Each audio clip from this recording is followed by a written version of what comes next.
Hi, good to see you again. It's Rob here. This video is about how to host a meeting on Zoom.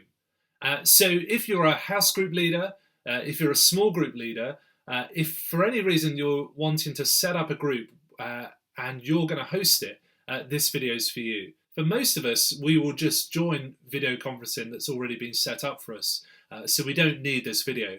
But for everyone else who wants to initiate a Zoom meeting, hopefully this video will show you how to do that. Now, you don't have to wait till the meeting time itself to set up a meeting. You can do that in advance. And to be honest, that would be best for everyone because you can send the meeting invite a couple of days before, give everyone the meeting code, and allow people to join the meeting. And how to do that is given in previous videos. So where do we start? Well, we start in the Zoom app. Let me just shrink my screen down here. So we can see that. You need to go back into the app. So in Windows, you want to find that icon, or on Mac, you want to find the icon. I've got a Mac, so I'm going to find the icon this way. I'm just going to go into my icons and I'm going to open up Zoom here. And then if you've got Zoom open, it will probably open on the home button, but if not, just click home. And you should have these options: new meeting, join, schedule, or share screen. On the top there, you'll see that we've got home, chat, meetings, and contacts. So if you're starting a new meeting, you need to go to meetings and click that. And then we've got the upcoming meetings that I'm hosting on the left here. But if you want to start a new meeting, you need to click this little plus sign here, which says schedule meeting. So I'm going to click that. And then it pops up with all these options. So the topic is automatically filled in. St. Mary's Basingstoke Zoom meeting. I'll keep it as that. It then asks you for the date, which by default sets it to around this time.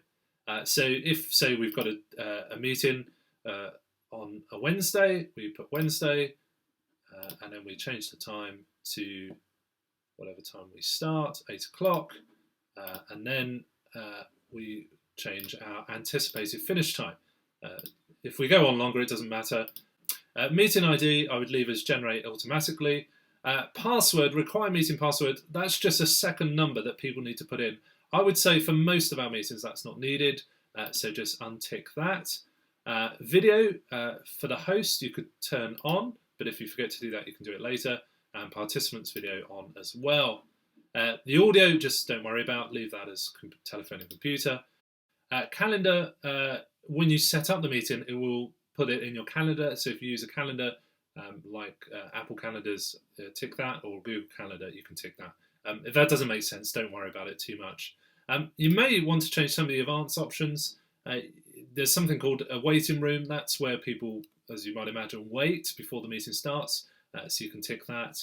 And then enable join before host enables people to sign in before you've got there as the host. I would just keep that ticked as well. The other things are fine. You don't need to record it. You don't need to mute participants on entry. So once that's all filled in there, just click schedule meeting, and then it schedules the meeting. It's asking to add my calendar. So normally you just click OK, but I'm just going to click cancel so we don't get too distracted. So I'm just going to click cancel. And then you'll see that my meeting there, St. Mary's Zoom meeting, is one of my scheduled meetings to come up.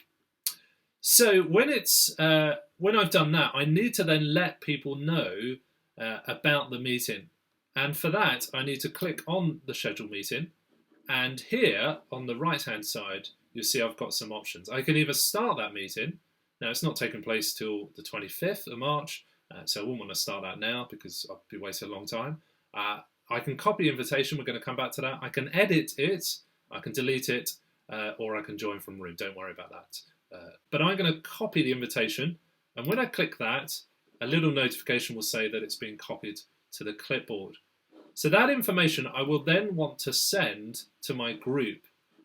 So you might want to do that via WhatsApp message or something else. But let's just do it via email. So I'm going to click my email open, and then I'm going to compose a new message, and then I will write a message to my group, dear house group. If I could spell it would help. Please find details below for our next meeting. Then I want to paste those details. So I'm going to right click here and I'm going to paste them. And here is the meeting. Here are the meeting details. So there's a bit of information about it, the topic, the time.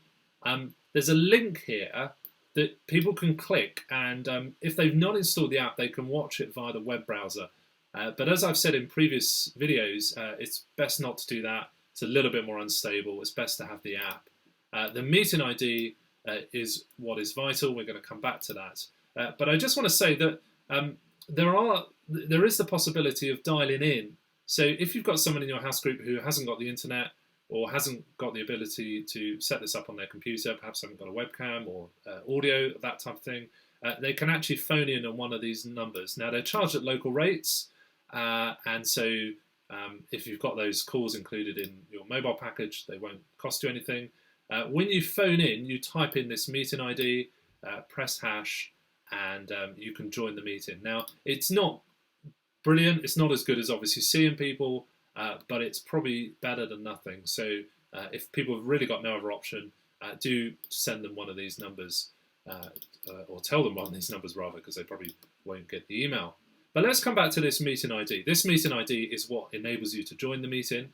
And in previous videos, I've shown you how to join a meeting by entering this meeting ID. But when people receive this email, they'll take this meeting ID. I'm just going to copy this now and go back to Zoom.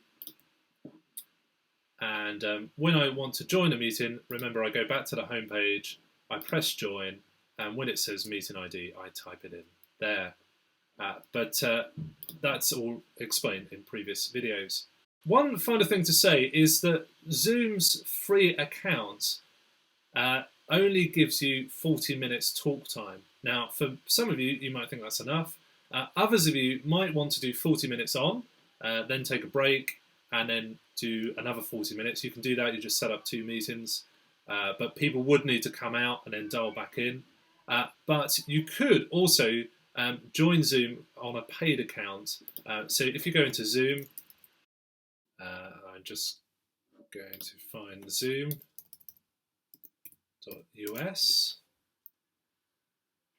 and after a while that will open up.